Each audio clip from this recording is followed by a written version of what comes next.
वैसे भी चुनाव आयोग की ये स्पष्ट निर्देश है कि हर किसी को अपनी बात कहने का पूरा अधिकार है, लेकिन किसी को किसी की बात कहने के लिए रोकना ये किसी भी तरीके से वाजिब नहीं, उचित नहीं है। इस ओर निश्चित रूप से चुनाव आयोग ध्यान कर रहा होगा और ज़रूर चुनाव आयोग के निर्देश के हिसाब से प्रशासन काम करेगा कि किसी को अपनी बात कहने के लिए रोकना नहीं है।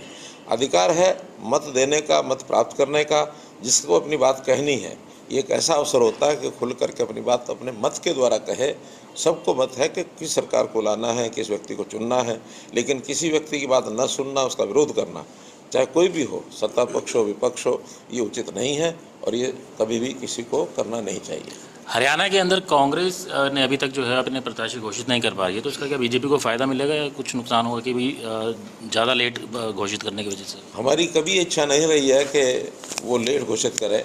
हम तो चाहते हैं कि मैदान है, खुला मैदान, लड़ाई तभी अच्छी लगती है जब सामने कोई ना कोई मैदान में आए। अगर वो मैदान में नहीं आ रहे हैं तो उनकी कमज़ोरी ये प्रदर्शित हो रही है, जनता में इसका संदेश भी जा रहा है। और जब सामने कोई कमज़ोर पार्टी होती है तो स्वाभाविक है जो कमज़ोर होती है उसको नुकसान होता है, और जो उसके मुकाबले में कॉन्फिडेंट होते हैं और अपने तरीके से चुनाव लड़ते हैं तो उनको लाभ उसका होता ही है। हाँ, कुछ ओछी हरकतें हमारे विपक्षी दल खास करके कांग्रेस को लोग उछालते रहते हैं, क्योंकि उनको लगता है कि ज़मीन पर तो कुछ है नहीं, ओछी बातें उछालने से और शायद उनको को लाभ हो।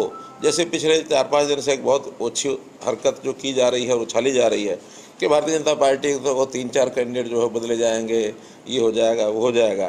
भारतीय जनता पार्टी एक राष्ट्रीय पार्टी है और राष्ट्रीय पार्टी जब कोई निर्णय करती है सोच समझ के करती है। कभी भी किसी पार्टी के प्रत्याशी को बदलने का कोई कारण नहीं है। हमने जो अपने प्रत्याशी घोषित किए हैं सब विनिंग प्रत्याशी हैं, सोच समझ करके किए हैं, सामाजिक समीकरण को देख के किए हैं, कार्यकर्ताओं के साथ जिनका एक मधुर संबंध है उस नाते से किए हैं, और सब ने अपने अभियान को शुरू कर दिया है। और शुरू करने के बाद आज जो जनता से हमको माहौल मिल रहा है उस माहौल में कुल मिलाकर के जनता की ओर से आश्वासन है कि सब 10 की 10 सीटें हम अच्छे बड़े मार्जिन से, भारी मार्जिन से जीतने वाले हैं। किसी भी सीट पर कोई समस्या कठिनाई हमारी नहीं है। इसलिए ये जो भ्रामक प्रचार है उससे जनता भी सावधान रहे, और जिन्होंने फैलाने की कोशिश की है वो भी याद रखें कि उनको इसके लाभ के बजाय उनको नुकसान ज़्यादा होने वाला है।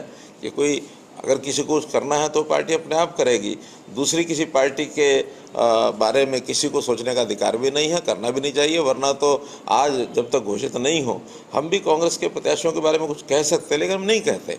इसलिए नहीं कहते कि जब तक उनकी घोषणा नहीं हो हमें क्या ज़रूरत है टिप्पणी करने की। लेकिन जो घोषित हो गए हैं उनको किसी प्रकार की टिप्पणी करने का अधिकार नहीं है। अगर करेंगे तो नुकसान उन्हीं को होगा। सर, रणदीप सुरजेवाला ने हेमा मालिनी को लेकर टिप्पणी दी है, विवादास्पद बयान दिया है, नोटिस भी दिया है, इसको लेकर क्या कहेंगे? ओछी मानसिकता जिसकी होती है